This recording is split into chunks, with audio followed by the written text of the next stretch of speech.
Isaiah chapter 37 continues the narrative of King Hezekiah's crisis during the Assyrian siege of Jerusalem. After hearing the threats from the Assyrian king's envoy, Hezekiah is deeply distressed and goes into the temple to pray.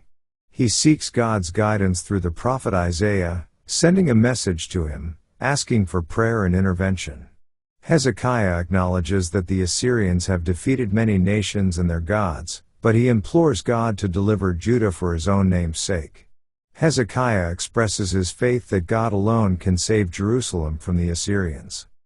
Isaiah receives a word from God, assuring Hezekiah that the Assyrians will not conquer Jerusalem.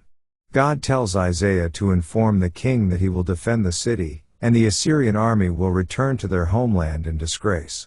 The Lord declares that the king of Assyria will hear a rumor and be diverted to another battle, ultimately leading to his downfall.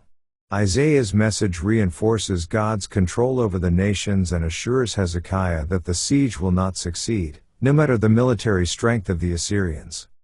Meanwhile, the Assyrian king, Sennacherib, sends a letter to Hezekiah, reiterating his threats and mocking the God of Israel, suggesting that the Lord would be powerless to stop the Assyrian army. Hezekiah receives the letter and spreads it out before the Lord in the temple, praying for deliverance. He acknowledges that the Assyrian king has defied God, and asks for God's intervention to prove that he alone is the true God and to save Jerusalem from destruction. Hezekiah's prayer reflects both humility and confidence in God's power to deliver his people. In response, God speaks through Isaiah again, confirming that the Assyrian king's boastful words will be his undoing. God promises to defend Jerusalem and make Sennacherib retreat. The chapter ends with God's promise to strike down the Assyrian king, who will die by the sword in his own land.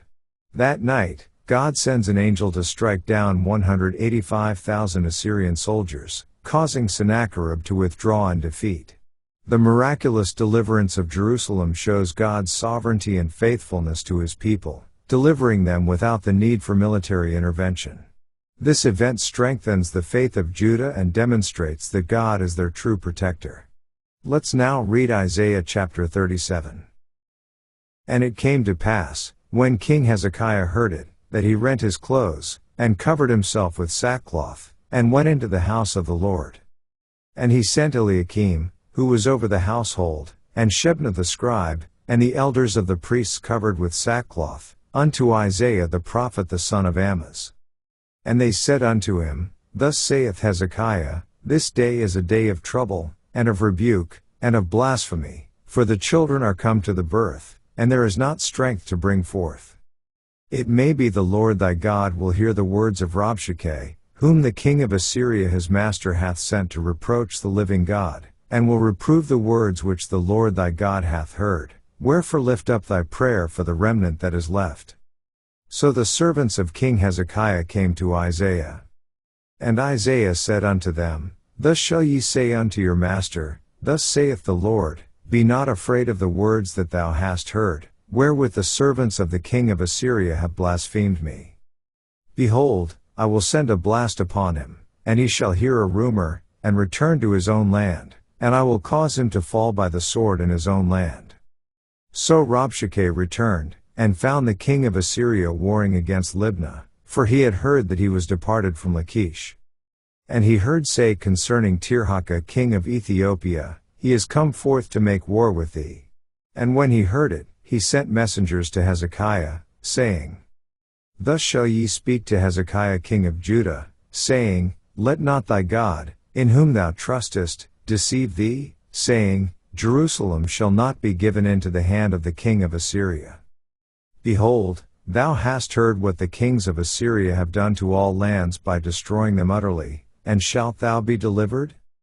Have the gods of the nations delivered them which my fathers have destroyed, as Gozan, and Haran, and Rezeph, and the children of Eden which were in Telassar?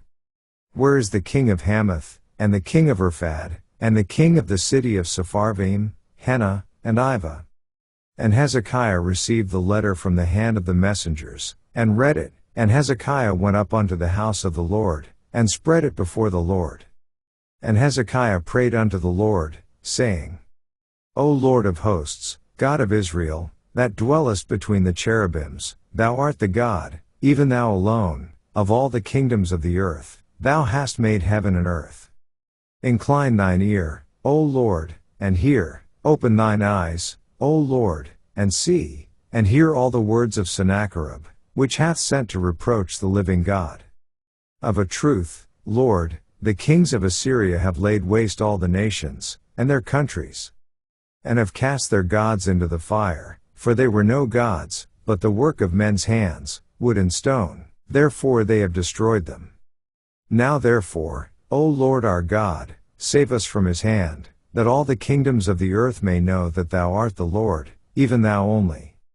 Then Isaiah the son of Amoz sent unto Hezekiah, saying, Thus saith the Lord God of Israel, whereas thou hast prayed to me against Sennacherib king of Assyria. This is the word which the Lord hath spoken concerning him. The virgin, the daughter of Zion, hath despised thee, and laughed thee to scorn. The daughter of Jerusalem hath shaken her head at thee. Whom hast thou reproached and blasphemed? And against whom hast thou exalted thy voice, and lifted up thine eyes on high? Even against the Holy One of Israel. By thy servants hast thou reproached the Lord, and hast said, By the multitude of my chariots am I come up to the height of the mountains, to the sides of Lebanon, and I will cut down the tall cedars thereof, and the choice fir trees thereof, and I will enter into the height of his border, and the forest of his Carmel. I have digged, and drunk water, and with the sole of my feet have I dried up all the rivers of the besieged places. Hast thou not heard long ago, how I have done it, and of ancient times, that I have formed it?